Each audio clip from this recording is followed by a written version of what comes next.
Ready when you are. Hello, everyone. I'd like to call to order the meeting of the Planning Commission. Today is February 3rd. It's 5:30. Could we do roll call, please? Absolutely. Commissioner Kuntz. I know she's here. I saw her earlier. Commissioner Cummings. Here. Commissioner Fain is excused. Commissioner Habel. Here. Commissioner Hewitt. Here. Commissioner Lefevre. Here. Commissioner Mahalik. Here. Thank you. I'm going to go back a little bit because I missed it. The land that we know as Sequim was once inhabited solely by First Peoples known as S'Klallam people, represented by 3 tribal governments, Lower Elwha S'Klallam, Jamestown S'Klallam, and Port Gamble S'Klallam. We serve as stewards of the land with the city of Sequim within the same care and consideration of S'Klallam tribes has and continues to provide. This is the acknowledgement is a respect to the S'Klallam people and their history. The Planning Commission serves as an advisory body to the City Council. The purpose of the Planning Commission is to provide guidance, direction for Sequim's future growth through continued review and improvement to Sequim's comprehensive plan, zoning code, shoreline management, environmental protection, and related land use documents. The Planning Commission will have all the powers and perform each and all of the duties specified by Chapter 35A.63 RCW as amended and set forth or amended by Ordinance 2009-036 and Ordinance 2009-030, Ordinance 311 at 1974. Okay, should we do the Pledge of Allegiance?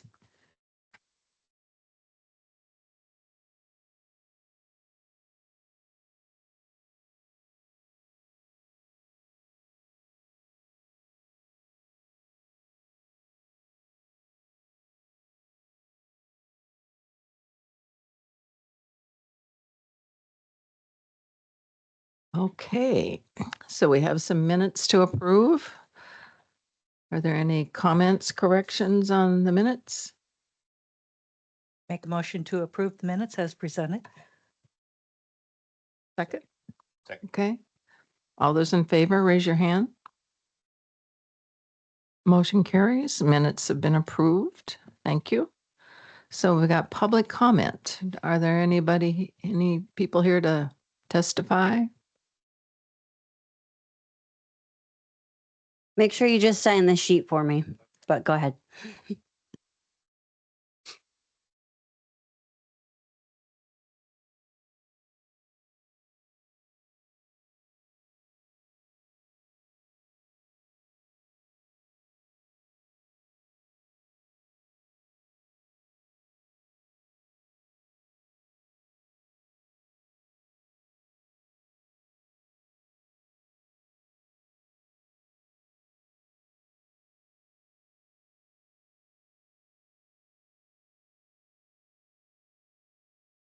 Session. So I'm Brad Griffith. I live in Sequim. I'm a general contractor. Although I have my Habitat board hat on, I'm not here representing Habitat. It's just cheap marketing. So I wasn't aware I could speak today in a work session, but I will. So I'm building a brand called Lighthouse Shelters. They're small, permanent shelters about the size of a bedroom. If you look across the board, so to speak, on the type of housing that we need in the county and the cities, the smallest thing we kind of shove down to is ADUs. ADUs with water, power, sewer, Washington State energy codes are still super, super expensive. And there is a need for something even smaller than just ADUs. And what I'm building are just satellite bedrooms. There's power, no water. It's insulated. They come flat pack, modular, rigid foam in their sandwich panels. And so I have $6,000 in engineering to make sure these things don't blow away, get shaken away, or covered in snow and imploded. The only thing I can't meet is the energy code, Washington State Energy Code. My walls are 2x4 rigid insulation, and if I go with the energy code, they become impossibly more expensive. So in your planning and talking, consider maybe downsizing to satellite bedrooms. And the people living in the bedrooms would use the main house for water and their kitchen and the facilities. So consider that possibly in your planning. Thank you. Thank you.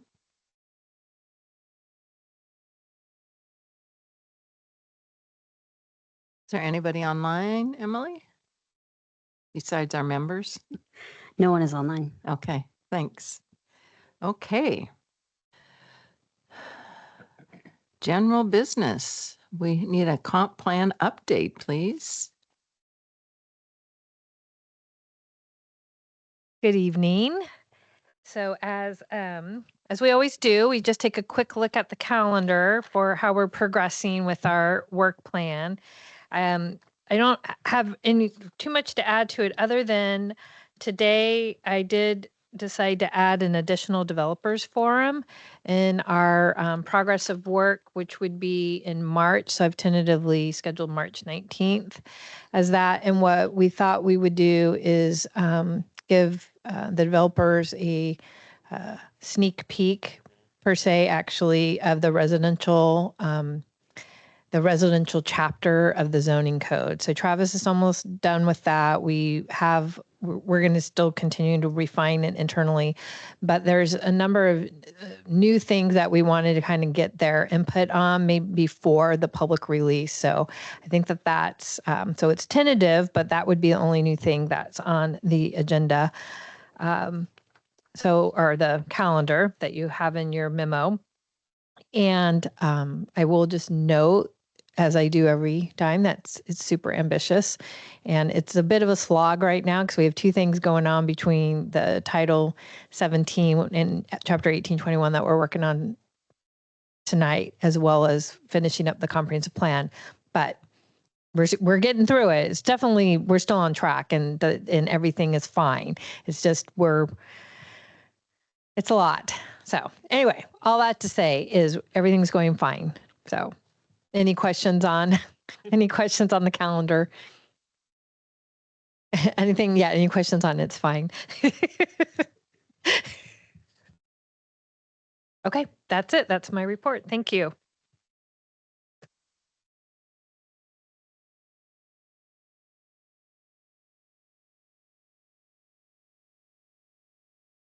Yeah, so I just wanted to note that was in your packet. As you know, you finished it at your last meeting and asked if there was a chance we could get the red line version done for this meeting, and we were able to get that done. So in your packet, you saw the full Title 17 with the color coding.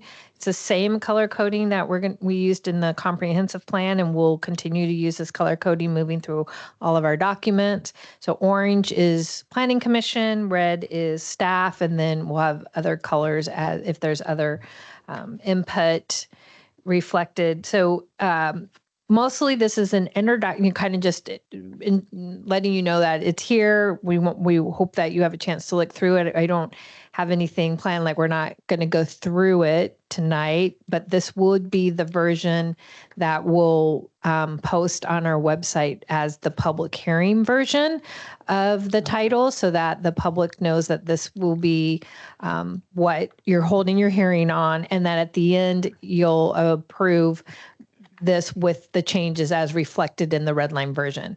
So, but I will say with that, if you did have a chance to go through it and you had any questions or comments or clarifications or corrections and you know them now, we certainly could do that tonight if you want. Anybody comments? We're good. I I just want to say I really appreciate definitions were much clearer, and it was nice to see that changes about different. There was a few that made it clearer. Yeah, thanks. And I think I mean, I think I put it in the memo, but just to say it verbally that there are some staff recommended changes in there. They're relatively minor. They did come from the city attorney when she had one more look at it after we had already publicly released it. So again, and then a comment that we received during the developers forum on helping clarify access, and actually Travis and I spent some time on that. We feel like it's actually in a better place than it was. So that's why we ask for comments, because like it always makes it better. So yeah. Your Good common work. Thank you. language. Whoops, go ahead. No, good work. Thank you very much. Yeah. Thank you. The office terminology is not what we understand sometimes. So I know. thanks. We were joking because like we knew what we meant, but sometimes it's not always conveyed that way in the paper, even though we've worked really hard in this draft to be very clear. There's still opportunities to be clearer. So I feel like we're, like I said, on the access definition and Great. how we present it, I feel like we're at a good place. It will help minimize misunderstandings. Yep.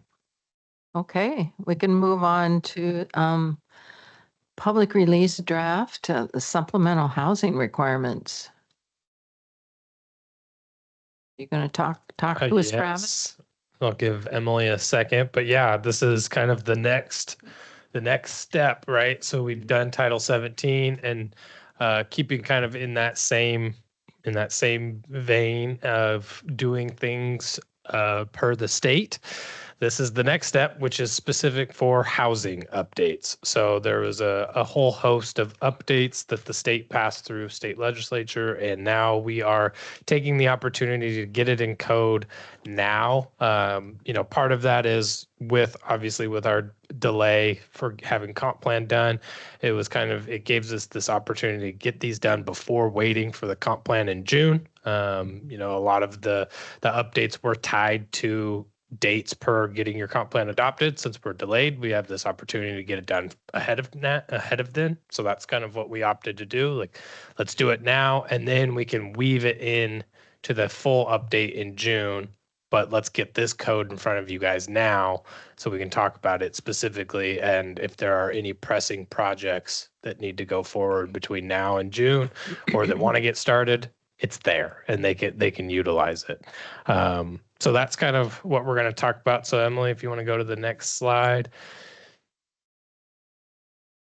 So these are our chapters. They will eventually become their own, or I guess these are our sections of Chapter 1821. These will all eventually become their own chapters within the new updated Title 18 that is going to get a full rewrite, just like Title 17. I think I've got 23 chapters ready for Carla to review. So like we're making our way through it, and it's been very rewarding. So these ones are a lot of kind of the state giving us what to do and then us figuring out how to implement them.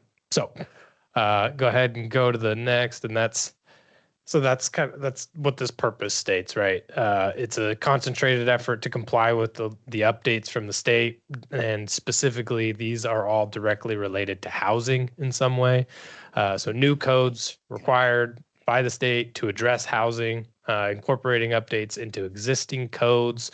There's some that maybe need to get repealed or updated based on what we're doing here. And so there will be some ancillary exhibits that show that as well. And then also just kind of taking some developer feedback, right?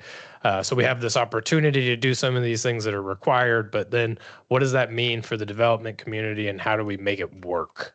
So there are some instances in here where either we've taken the step to do a little bit more, or we've just let the state kind of dictate what to do. So with that overview, so kind of just a quick. Karen's Go got a ahead. question. Given what you've just said, and given what we heard from the gentleman. Can we do anything? We are stuck with the energy codes. We have to abide by. We Yeah. cannot go below what the state. Oh, I mean, there are some jurisdictions that have been able to permit things like that. I don't know the full ins and outs of them.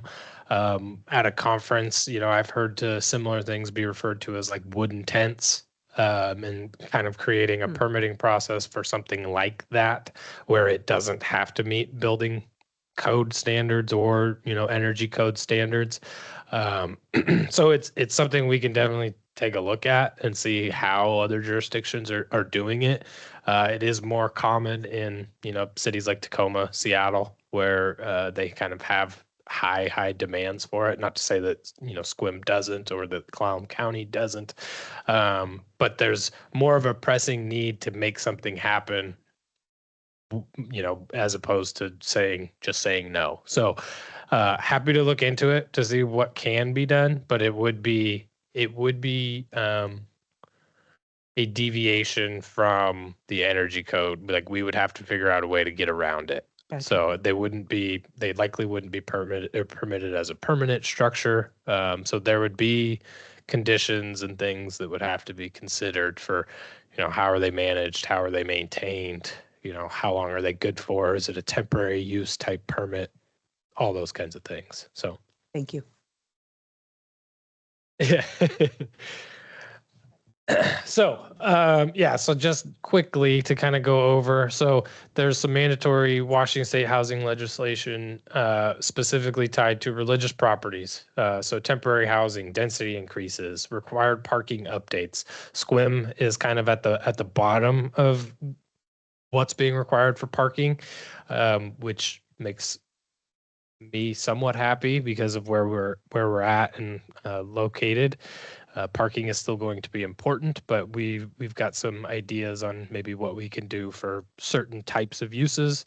Existing building conversions. So this is where you're adding residential units to existing structures in zones that allow for multifamily, and just kind of what's the process for making that happen.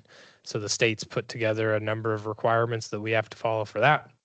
And then just further defining all the new definitions and housing types.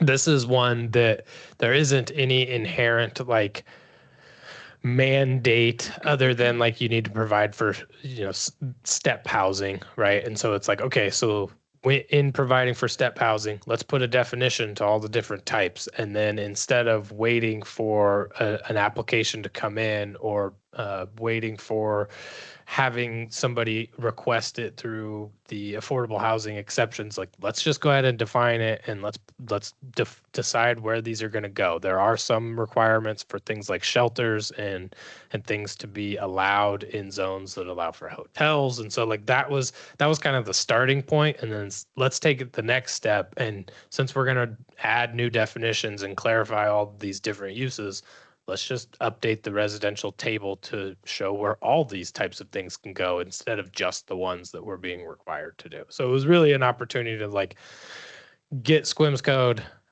really modernized and updated because it hadn't been touched on these topics in a while. So we can just get right to it and jump into the next, which this is the purpose statement or the purpose section. There may not be a lot here to talk about, but this is the why, right? So this section tells us why we're doing what we're doing, establishes the policy basis for the city's housing code updates, and clarifies that these are codified housing requirements where these housing requirements would supersede conflicting local regulations. The impact is increased legal certainty, consistency, housing review, aligning SQUIM's development code with the state. I mean, so this is just that section that puts all of that into action. So any questions on this one or? Good. Perfect. Definitions. So this is where we're kind of still a bit just setting the stage for how it's going to be used, but a lot of the updates and the definitions that we've included here are for more direct alignment with RCWs. So, again, as we kind of talked about in Title 17, like why try to reinvent the wheel if the RCW is going to define it for us and then we have to utilize it as such. Let's just use that definition, and then it's clear for us, it's clear for applicants, and it's clear like what it is we're talking about. You know, something like boarding homes. The RCW used to refer to them as boarding homes, and that's what City of Sequim's code says is boarding homes. But now the RCW has been changed to assisted living facilities. So there's still a boarding homes. It's like / boarding house, but I wanted to tie those two together so that people know like these are the same things, but we're updating it, right? So just getting tighter with RCW state statutes and really making it clear what it is that we're talking about, because I'll be honest, in all of these new sections, I probably spent the most time here just trying to read the definitions 10, 20, 30 times just to really truly understand like what is the difference between this and this, because if you just read the title of it, they sound like they're the same thing, but then you read the actual definitions and there's certain nuances in everything. There's certain licenses that agencies have to get in order to call themselves these things. And so, and those don't go through us, those go through the state. So having that really defined, really clear makes my job easier when somebody comes in and says, hey, I want to do this. It's like, I know what that is. So that's kind of the point behind this section. So any questions on the definitions? Go ahead. Yeah, I have one question and then a kind of an observation. In the co-living, which is on page 2 of 17E, it doesn't mention where the bathroom and shower are going to be. Is that by design, or is it just assumed that it's going to be in that the sleeping section? Yeah, so it's like shared services. It's almost co-living. I look at as almost like a Hostel. or like a dormitory, right? Like anybody that's lived in a dorm, that's kind of what I expect to see if somebody were to build something like that. You have like your 4 bedrooms and then a centralized either kitchen and or bathroom space. Now you may have some that provide some of those amenities within the units themselves, and then they just have a shared living and shared kitchen and cooking area. So it'll probably depend on what people want to do. But it's just another type of housing that they're like, hey, let's just allow it instead of saying no. So it will have those facilities. Yes. But it's flexible. It could either go in the communal area or it can go in the, okay. Yep. Perfect. So really it's just a worried for a walkable sleeping unit. Yeah. Yeah. The other just observation and I don't know that we have to do anything with this, but in M, it's talking about how low income is defined, and it talks about the standard metropolitan statistical area. And for us, I think it's the entire county here in Sequim. We don't actually, the city doesn't have one.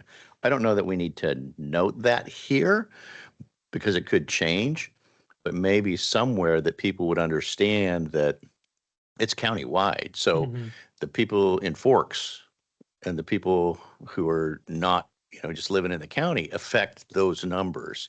They can't just say this is the city of PA or the city of Sequim. I don't know if that will help public relations.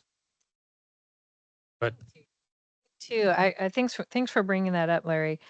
I think we have a more refined definition of low income in the housing needs assessment and some of the housing work in the comprehensive plan. So I'll take a look at that and maybe we can, I always like to have things be consistent. So it is, obviously we know it's 80% of AMI, but I think the description of what the AMI, what the area median income is in Clallam County we can refine better. So we'll take a look at that. Anybody else? Okay. all right.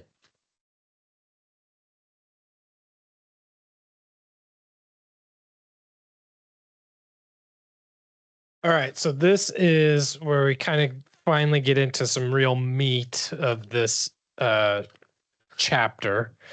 So here's where we've got a table and kind of identifying the process by which you can do the uses that we've talked about and just defined. So again, it's a zoning table for all the zones and where these things are allowed. So the supportive housing, just kind of as a rule of thumb, is allowed anywhere that allows hotels and motels.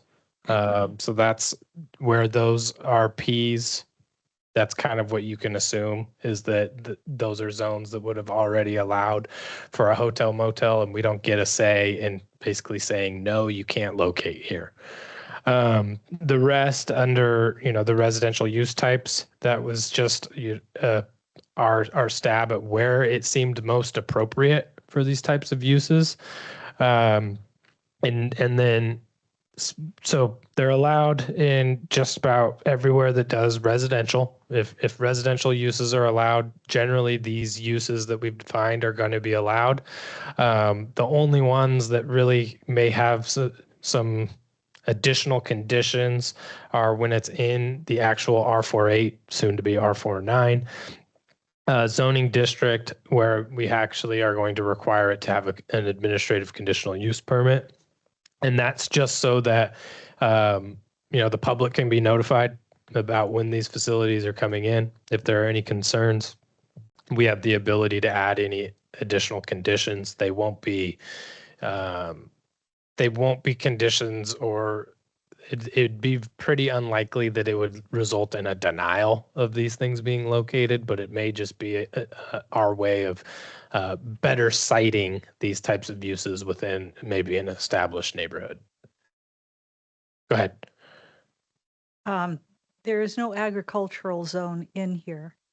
Are we not going to have an agricultural zone? So the only AG zone that we have one piece of property that's in it, and it's a conservancy zone, and so really there's nothing that can be done with it. So like not including it here isn't really, it's not an oversight. It's just that it's kind of assumed that nothing can happen in that zone anyway. There is one, but that'll be part of the Title 18 update. But it doesn't allow housing, so I didn't include it in this particular table. Okay. If we had an agricultural, we wouldn't allow housing in it? No, not in the AG zone that we have. It's a No, right. But yeah. if, let's say we had an individual that wanted to have an agricultural zone, Mm-hmm. and they like a farm, a lavender farm, and Sure. they wanted it to be agriculturally zoned, we wouldn't allow housing? So as far as a zone,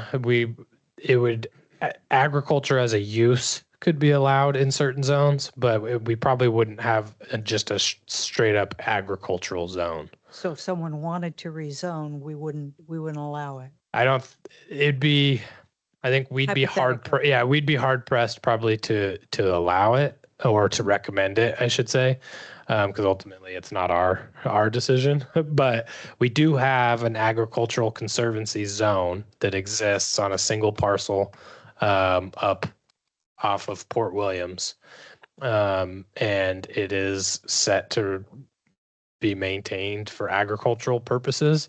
So if somebody else had a piece of property and tried to do that, then we would cross that bridge when we got there, but it's probably not going to be something that we would recommend. They're not very common in cities anymore, as I understand it. And they're typically found in counties. So our present lavender farms that are in the city Mm-hmm. are not zoned AG. No, they're technically they're legal non-conforming, and we work with them as best we can because they have, the one that we do have has, done some stuff to expand, whether it's their gift shop or what kind of site amenities they have for people that come there, and so we work with them because we don't want to push them out, but it is, it's a legal non-conforming use, if it's probably the best way to put that. But I will, as part of the Title 18 update, there will be more language specific to agricultural uses on properties as accessory uses, things like that. So it'll be more clear as to like what you can and can't do, to what extent.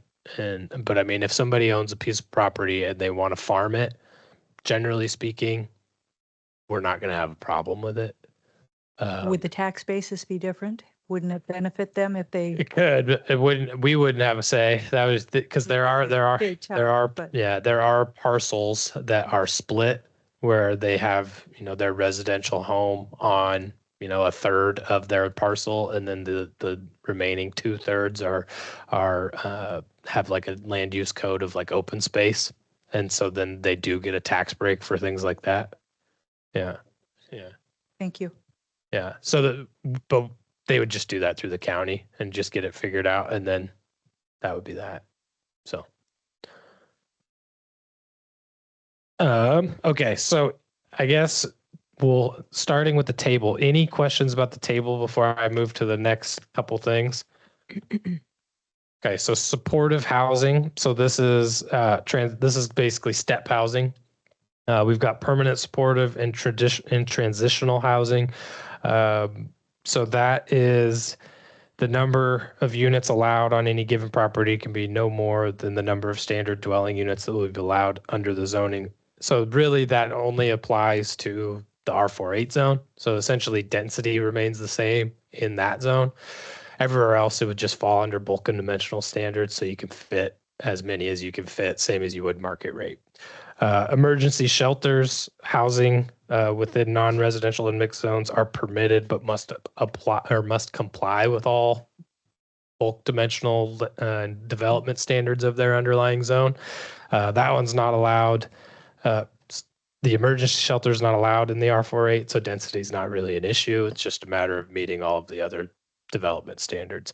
And then, of course, if you are somebody who wants to go above and beyond what the zone allows for, we'll get to that a little bit later. So there is a process identified in 1821 050, the affordable housing's exceptions, that does consider allowing going above and beyond. So the last kind of new thing under this section is the allowance for new housing units within existing buildings. So this is a state requirement where any existing building in zones that could allow multifamily, this is the process by which they could go about adding residential units, either through additions, conversions.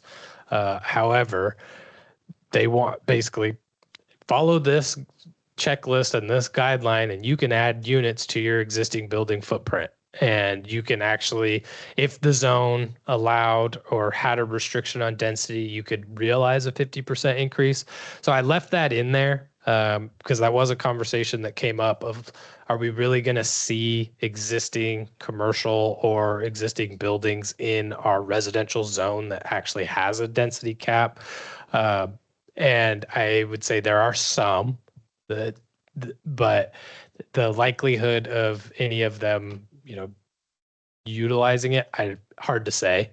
But it is straight from the state that if you have an existing building, you're allowed a 50% density bonus to create new units in your existing building. So again, that would really only apply to the R48 zone, and there's probably not a lot of existing buildings that would qualify for it, but they could.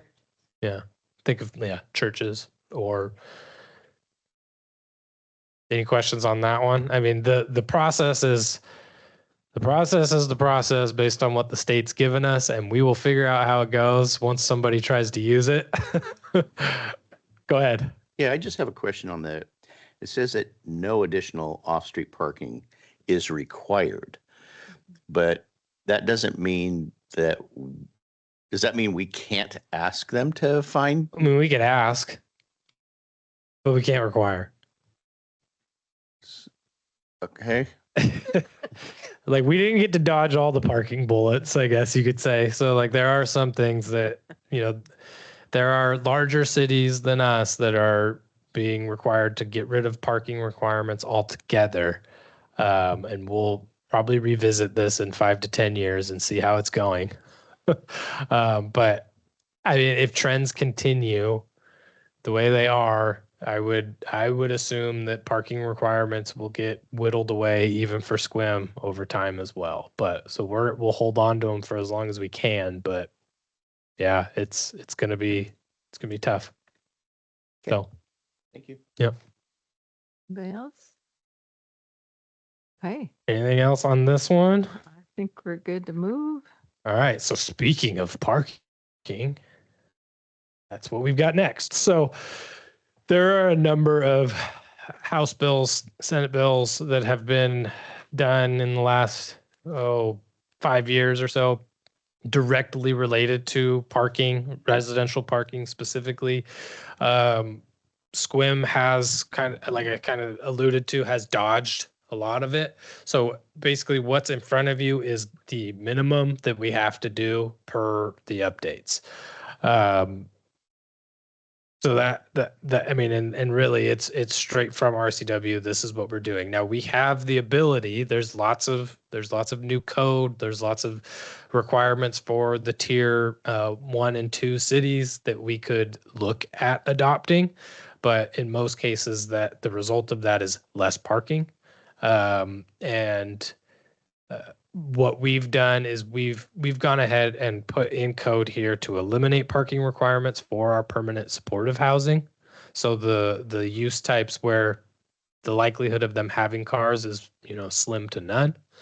So we've taken that kind of initiative ourselves, even though we didn't necessarily have to. We could have included it just as part of the affordable housing exceptions section of code, but that's not one that we would ever really need to think about much. So we're just putting it here in the residential parking requirements as like hey, if you're doing this type of use, you're not going to have to, you don't need to ask for a waiver on that one.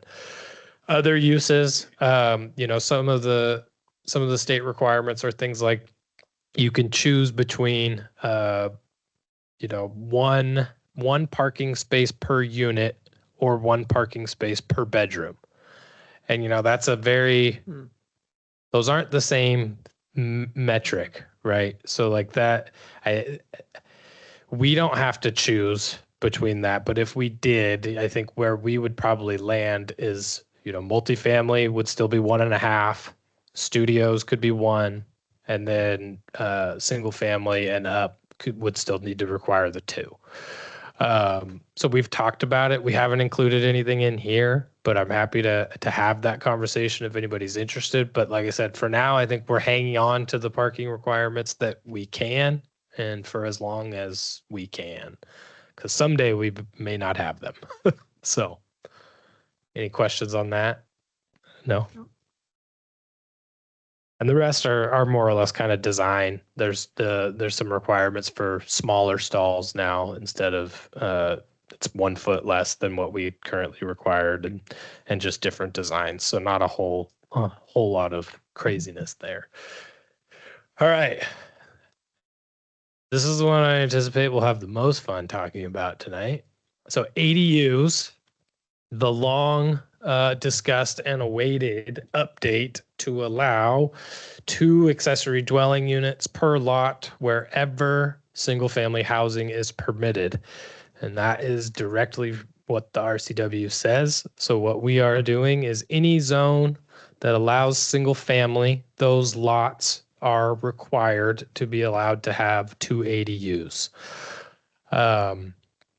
There's a lot of other updates in there, specifically about the size requirement. So we cannot restrict them to be less than 1,000 square feet, but we can cap it at 1,000 square feet.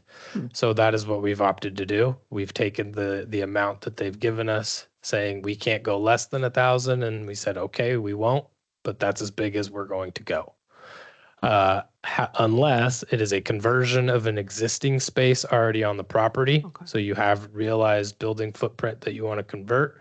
We would consider allowing that to be converted, and it's in a larger footprint than 1,000. But new detached, or even I think new attached, we're going to limit that to 1,000.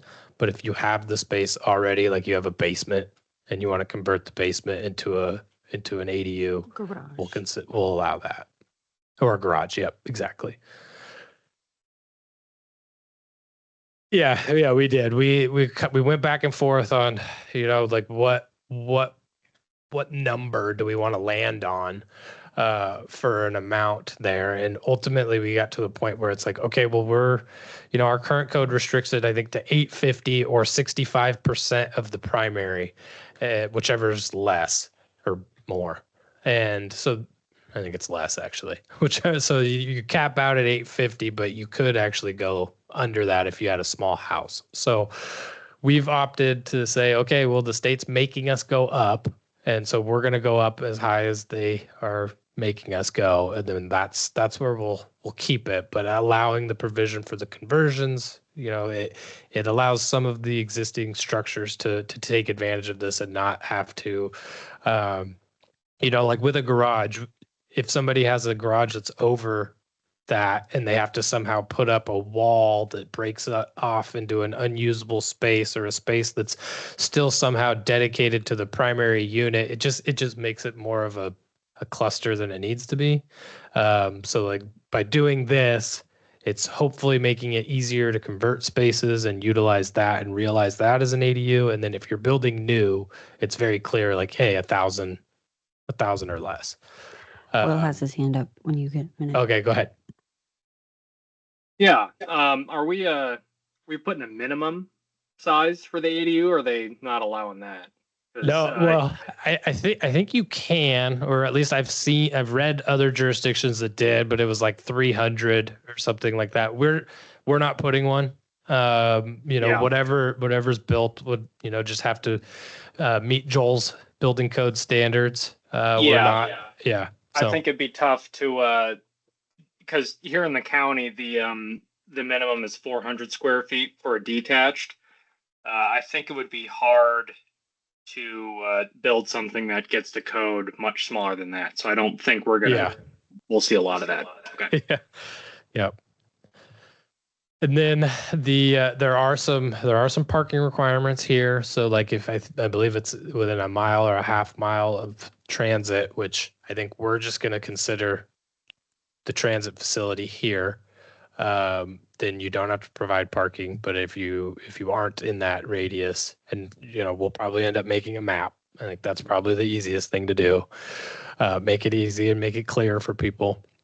If you aren't, then it's just one parking space per unit. You can also sell your ADUs independent of your primary. You no longer have to live in either the ADU or the primary, so they can be sold independently, whether through a condo or through the unit lot subdivision, as we talked about in Title 17. The thing we're doing there is if you do opt to put it into a unit lot subdivision, we will consider it towards density, because the unit lot subdivision is not a way to circumvent density, but ADUs don't count towards density. So it's like, how do those play nice? And they really don't. So if we are taking the stance that if you put an ADU in a unit lot subdivision, it becomes a lot and will count towards density, but you open yourself up to add another ADU on your parent lot that could be sold as a condo. So if there's room, right? Because lot coverage still does play a factor. Like, it's not just anything goes, smash a bunch of stuff on your lot and figure it out later. Lot coverage standards will still apply. I'd like to go back to the major transit stop. Yeah. So we don't have a transit stop that meets the RCW Correct. requirements. So Yeah. we're going to consider their terminal as the only hub, so to speak. We had that exact conversation. We're like, I don't think anything technically meets it, but that's as close as So within half a mile of that, you're not required to have a parking right. space. And essentially. when you look at what's around this, there's a lot of off or on street parking available. Right. So, I think it'll be okay. I think most people, and I think a lot of folks that'll choose to build ADUs in the rear of their homes in kind of this downtown core, or mixed use area that will probably access them via their alley will probably provide a parking space just because, like, duh.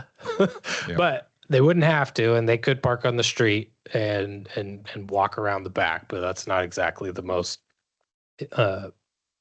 exciting thing to have to do. Right. But we are having conversations also with this happening. Actually, Joel and I just talked about it last week, and it would be a bit of a process and it might cost some money. And so I don't know where it actually will land on it, but it is naming all of our alleys.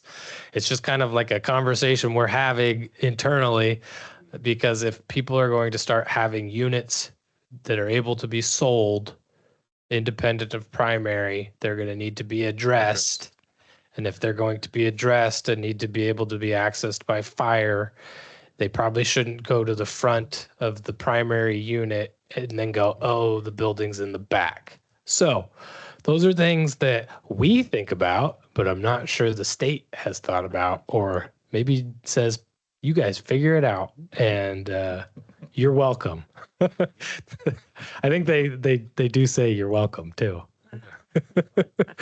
But yeah, I mean, because a lot of our alleys are unnamed, and so that presents a problem. But you know, as Joel brought up, if we were to do that, you know, it's a cost. It would be a cost to the city to provide all the street signs, get it all placed, get it all done. It's not just you can't just snap our fingers and there it is. So, unfortunately, I didn't think about it until he told me that, and I was like, oh, you're right. So yeah, it is going to be, again, this is probably another one that 5 to 10 years from now, we'll look back on and be like, how'd we do? What happened? What'd we learn? So trial and error for the whole state. Any other ADU specific questions? Yeah, the next one down, the design review and aesthetic standards. Mhm. Could you kind of describe what you would be looking for in ADU in conformance with maybe the principal structure? Yeah, and I mean, and this is another one that's kind of tough, right? Because you know, we've considered, do we allow manufactured homes to be placed as an ADU?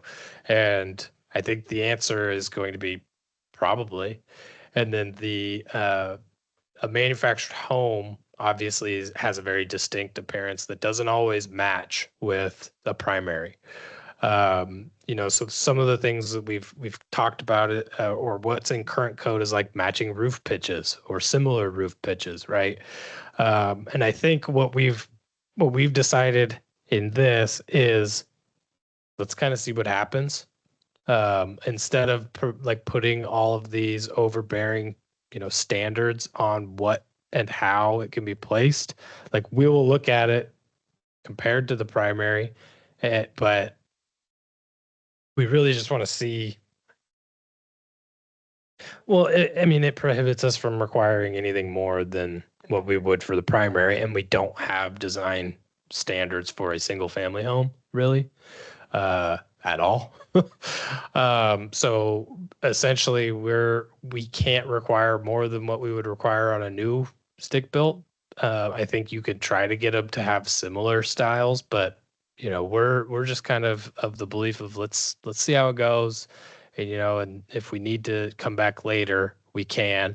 I mean, and even through our update of full Title 18, we can still make changes to this. So like, this is us getting it done and usable now, and then if somebody comes in and that, you know, that's a topic that gets brought up a lot, then maybe it warrants further discussion and how do we address it. So, but for now, it's kind of light, yeah, or minimal, I guess is maybe the better way to put that. I have a question on that. Prohibits new common interest communities, which, I thought somebody might. well, what is common interest communities? That's the shared ownership. So like all of them in one little pocket. The examples are, and you know, the definitions, they vary, right? But a common interest community is defined by RCW, and it's where you've got shared maintenance obligations. So if you have a homeowners association that pays dues for certain things, you are likely a CIC. In Squim, new subdivisions, and again, like this is a conversation that Carla and I were having this week because I was like, how are we going to explain this?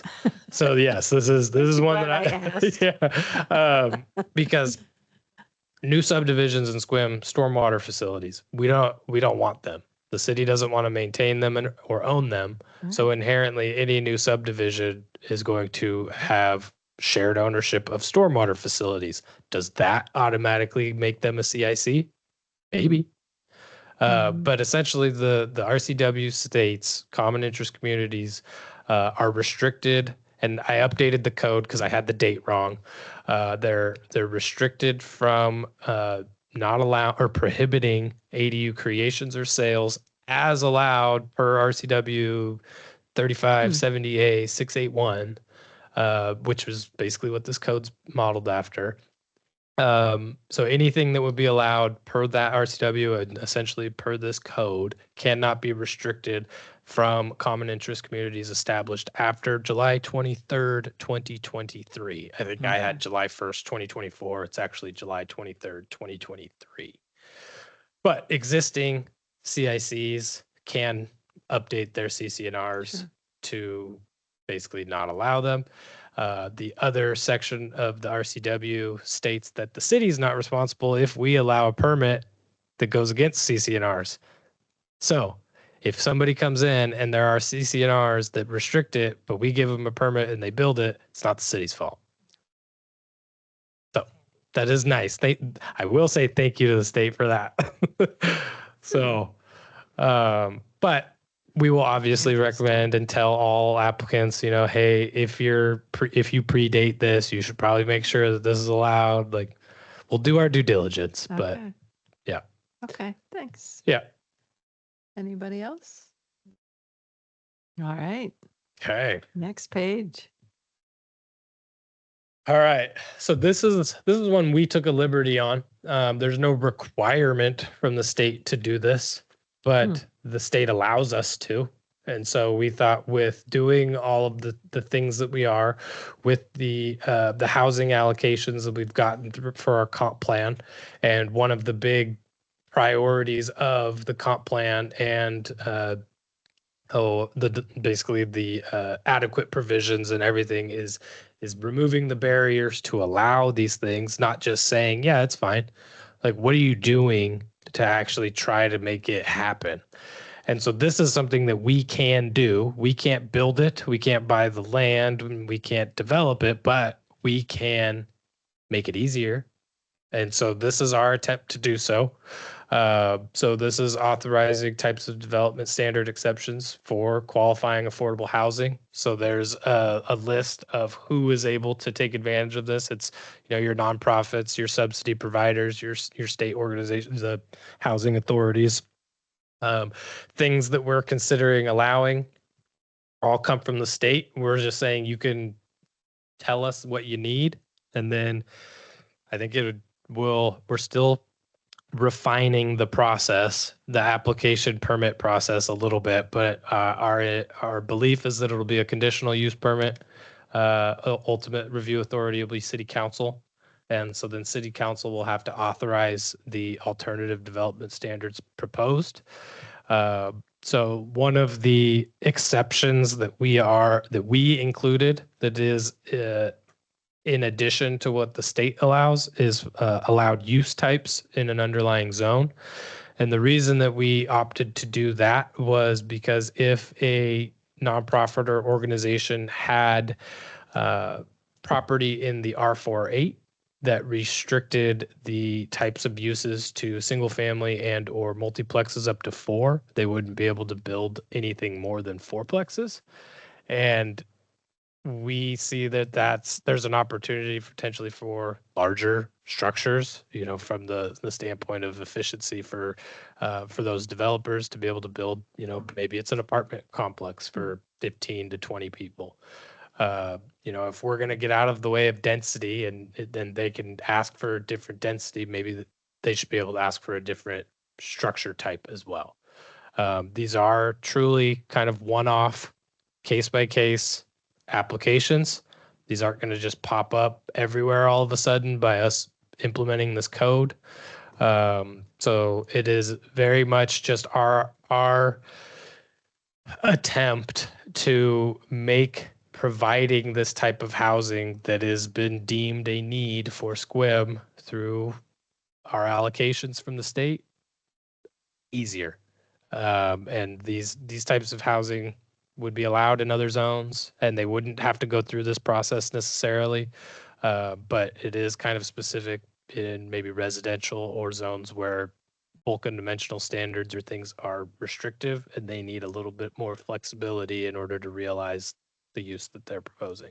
So, any questions on this one? Good job. Good. No questions online from anybody? Nope. All right. Cool. Okay. And then these last two are very prescriptive from the state. So this temporary housing on religious properties, we can't prohibit it. There's a RCW 35A 21360 right there that allows religious organizations to host temporary housing.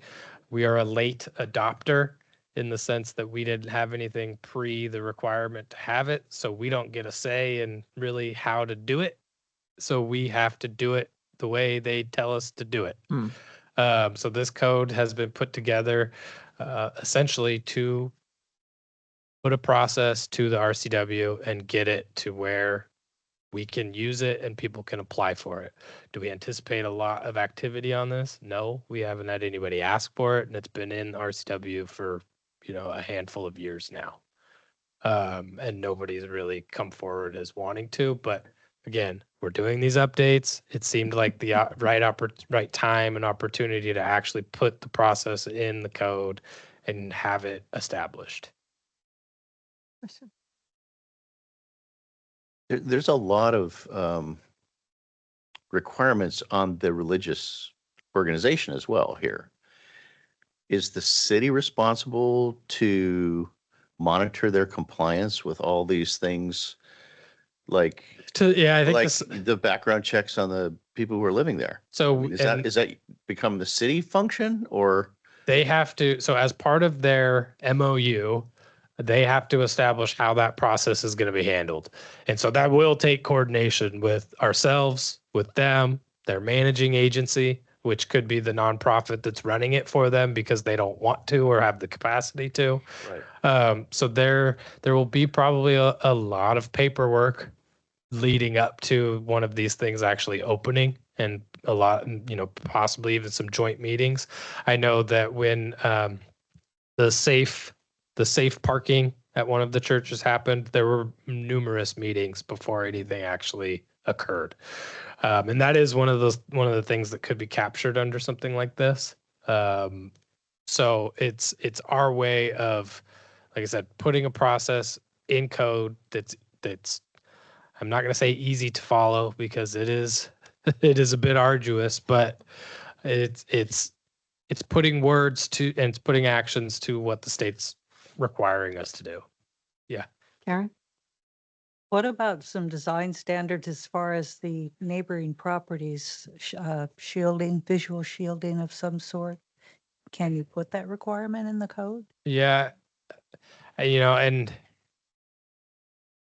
maybe, I think that's why there is some language about impact to the surrounding properties and things like that to ensure that things aren't going awry.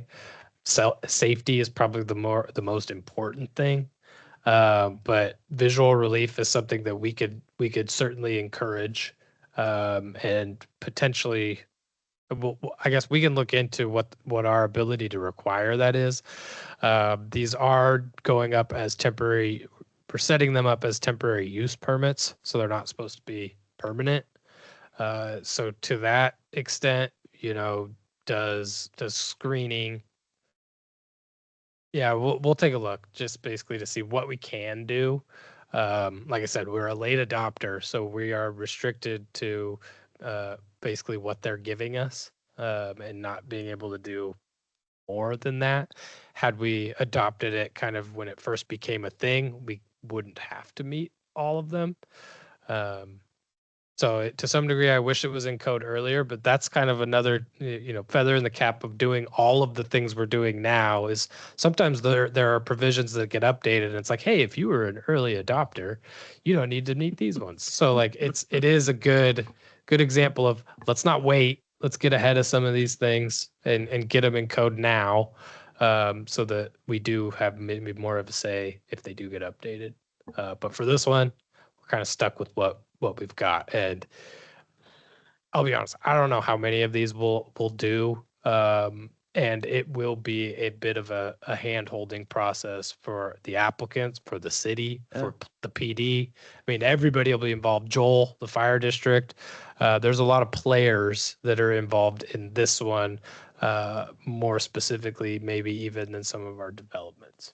So, I mean, religious is a pretty broad, encompassing word. Do they have some boundaries on that? Yeah, so I think there's an official definition of what that means? definitions are captured in, and I thought about this and potentially putting it in the actual definitions section, but there's on page 12, at the very top, number 3, the definitions in 35A 21360 are enacted as enacted and as amended, are adopted and incorporated. So there are definitions provided for all of these things that are talked about in that RCW.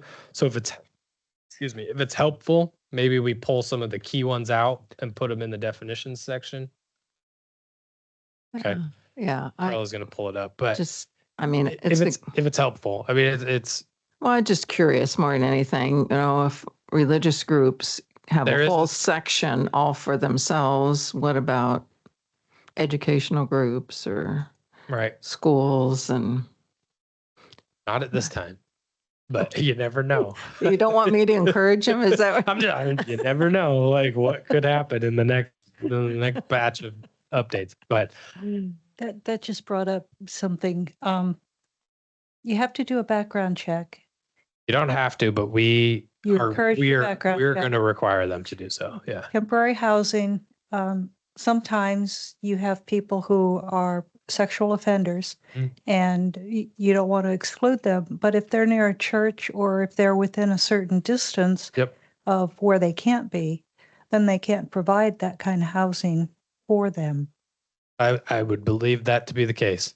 And it's up to them to monitor. Yeah, so part of the established MOU and the background checks also includes like what's the process essentially for denying somebody if they are, they don't have to, but it's probably good to have language in there for that. So, I mean, I probably won't be the person that reads and oversees the MOUs. I'll leave that to the people that are smarter than me.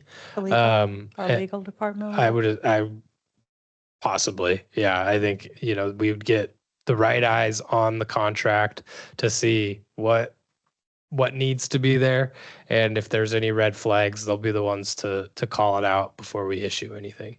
So, go ahead. Yep.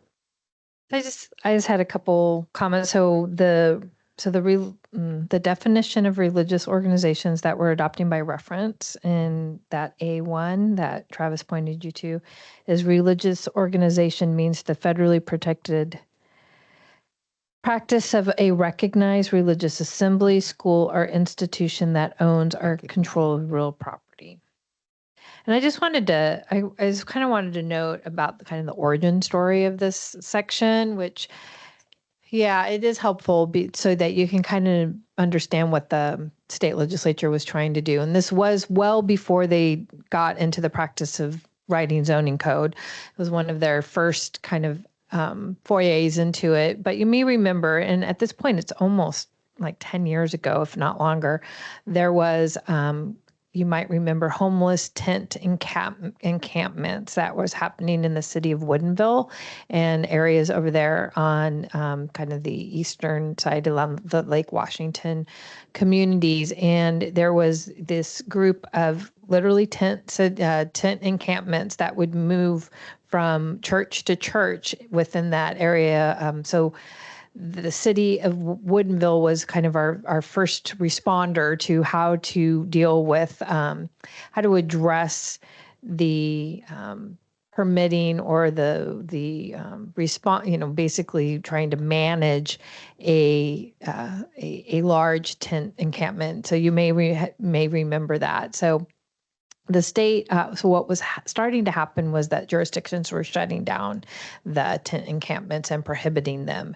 And so they would find another willing church and they'd go set up in the parking lot, and then that jurisdiction would have to address how to deal with citizen complaints, how to deal with health department, how to deal with health complaints, trash, noise, all the things that you can imagine might happen. And this was, again, well before our tent encampments on private property that started happening in 2019, 2020. And so this was, I think, 2017, 2018 feels like, might even been earlier than that. So the state passed this RCW, and it is saying you need to allow it. So it's prohibiting the cities from prohibiting these tent encampments, but you do get to have a bunch of you can have a framework around it. You can require a number of things. And so again, as Travis said, a lot of jurisdictions adopted it, within the first year of that getting on the books. This statute got an update when the state legislature really went into zoning code writing in the last year or so, a couple of years. So that's when he was speaking that is saying their update is precluding some of the more flexibility you might have had if you were a jurisdiction that enacted these standards in your zoning code, at the first round. So anyway, I just wanted to note that in case you kind of remember that tent encampment. City of Woodinville was at the center of it because they were denying it, and yet they were trying to figure it out. And it was really, it was a puzzle and it was a wrestle for the jurisdiction, because you understood that the religious organization was trying to respond to, just like today, a homeless housing issue and trying to address a need. So this again, I feel like, so I think that's all I was going to say. Cool. Good. Thank you. Any last questions on this one? All right. Good. Okay. Last, we have a far less direct requirement from the state, as they although it says what you have to do, but doesn't say how. The RCW states that we must allow density bonuses for housing on religious property. So this is not temporary. This would be permanent. So religious properties, so owned by religious organizations, they want to provide housing, they get a density bonus. But it doesn't say how much. It just says consistent with city's needs or something along those lines. So I picked 25%. Nice. And then if you want to go over that, we've already talked about the process for affordable housing exceptions, because a lot of the there are and I guess I should say it's permanent housing for affordable housing. So again, this is a requirement for religious properties to use for affordable housing. So it can't be market rate. It's not just like they get to go build 25% density bonus market rate units. They have to be affordable. A lot of the standards that are written into our affordable housing exceptions would be similar to what they would have to do, deed restrictions and the works. And so that's why it's like, all right, let's just write this section to have a kind of a broad, here's your bonus, follow the RCW. If you want to go more than that, go apply for the permit process for affordable housing exceptions to let you do more. And again, not one that we anticipate to have huge demand for, and was also I think it was written that like we could adopt a process when somebody applies, but we just figured let's just do it now and get it on the books. Okay. So, any questions on this one? Religion. Yeah, right. Well, I mean, and that's the truth, right? Like it's Right. I feel like it's not impossible to No, no. create that, but anyway. Anything else from? Okay. Good job. Thank you. Cool. All right. Yeah. And, if you do have code updates or anything, just let us know and our goal is to have, I guess, next steps. All right. You got Emily next. There you go. There we go. Okay. So just to summarize, a lot of stuff just is doing what we're required to do for the RCW, residential uses, lots of new definitions. So it was an opportunity to say like, where are instead of waiting until June with our residential zoning code update, it's like, hey, we've got these requirements from the state. Let's just decide where these are going to be allowed now, because we don't get a say. We don't really need to deliberate on it for some of them. Let's get it on the books now. Parking requirements, state's given us a list of things we have to do. ADUs, state's given us a list of things we have to do. And we've adopted, or we're proposing what we think is good for SQUIM. The affordable housing exceptions, since we were doing these housing updates, seemed like the right time to get this on the books too, as the state allows us to do.